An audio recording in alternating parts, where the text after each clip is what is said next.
So 27 years altogether of service, and I've been 2 trips to Afghanistan and 2 trips to Iraq. You know, I didn't want to get out. I had 16 years in the military.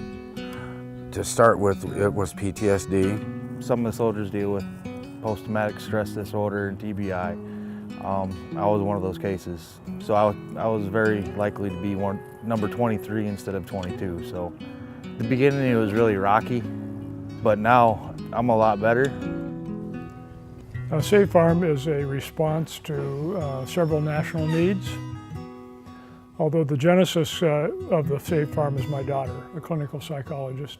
Because I had a number of friends and a number of friends who married to someone who was in the military, and also just a result of being a child of the military and becoming aware of the multiple deployment tours and the issues that are happening with our veterans and soldiers and families. So we had this idea to start a farm for soldiers and service members and veterans, and it's called SAVE, which means Service Member Agricultural Vocation Education. And so we just talked about it. And since I was keeping bees, we decided that we ought to try as a pilot, as a niche, as a pilot beekeeping. And so about that time, I was contacted by the Warrior Transition Battalion and asked if I would teach a class in beekeeping. And that changed into a rather formal training. And now, with today's session, although this is just basic today, we've actually trained or are in the process of training 165 soldiers. That's $7 a pound, so that's about $21,000 for this program. It goes right back into the program. When Big Gary first told me about this, I said, well, you're taking these soldiers who've been used to this kind of stress, now they're de-stressing, and you're taking them out there with the bees. He said, you know, it's amazing that there's a connection. They focus on the bees, they're not alarmed by the bees, and there's a calming effect that takes place. So all of this has to do with a purpose, a focus, and these kinds of things that provide a way ahead for these young soldiers and service members. I think that as a group we can see that when the service members and veterans come together, they have that camaraderie, that sense of brotherhood, working together.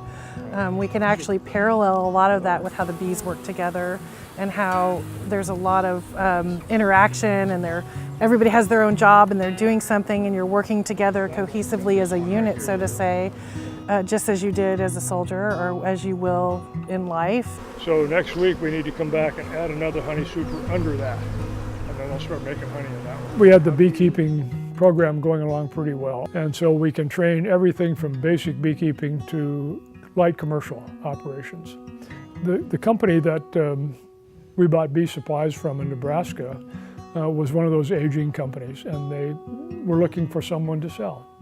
So we talked about it and realized that here was an opportunity. Part of the SAVE training farm will include an allied skills training center. So we'll train students there in metalworking and welding and basic mechanics and woodworking, skills you really need on a farm. We also wanted to be able to train them in business operations, how to build a business plan. And so it just made sense to us that if we were to fold this into our beekeeping operation, that we could offer those things. I mean, here you see soldiers in here every day. Sometimes 1 or 2, sometimes a dozen. Learning woodworking, but building things that we can then sell and use the proceeds back in the program to help us sustain it. Not to buy it as a business, but to buy it as a training platform. Yeah. The average age of a farmer today is 60, almost 60. In the state of Kansas, it's 74. 63% of all the farms in this country, regardless of size or type, are in the last generation. And so there's a great need for new farmers, new and younger farmers. So step one to us was, let's get the program figured out, because we want to get soldiers into these programs as soon as we can and not wait on infrastructure, if you will, because that takes longer. So currently we have 320 acres that we've identified and a family has given us for lease. So that will be the start. And so our vision became a 500+ acre farm with all types of farming on it that would train these young men and women up within a year's time and then place them on a farm. One of these 63% that are in the last generation farms, place them out there to help solve part of the succession problem in farming. Tomorrow we'll open that for the first time. We will post our sign on the property and begin developing workshops on that actual farm, and then farm it and build while we're farming. Yeah. Just because life looks different now doesn't mean that you're damaged or that there's something wrong with you. It just means that things are different. And so the main tenet of what I help to bring and what the basis of this farm is all about growth and new life, and moving from a career that was based solely on destruction and war and coming back to something that is all about creation. It's about starting from that seed. It's about following through and watching new life happen. I'm currently stationed at Fort Riley, Kansas in the WTU, getting medically retired out of the military because of PTSD. So this is my one way of giving back to fellow soldiers and veterans and doing what I love to do, and that's teach. I've gotten back that sense of home, of a group of people that can relate to who I am, and I can relate to who they are. You take someone like Tim Hyman, who I work in the wood shop with, and you put us together, it's an instant connection. For someone like me who's been in for 27 years, I really missed it.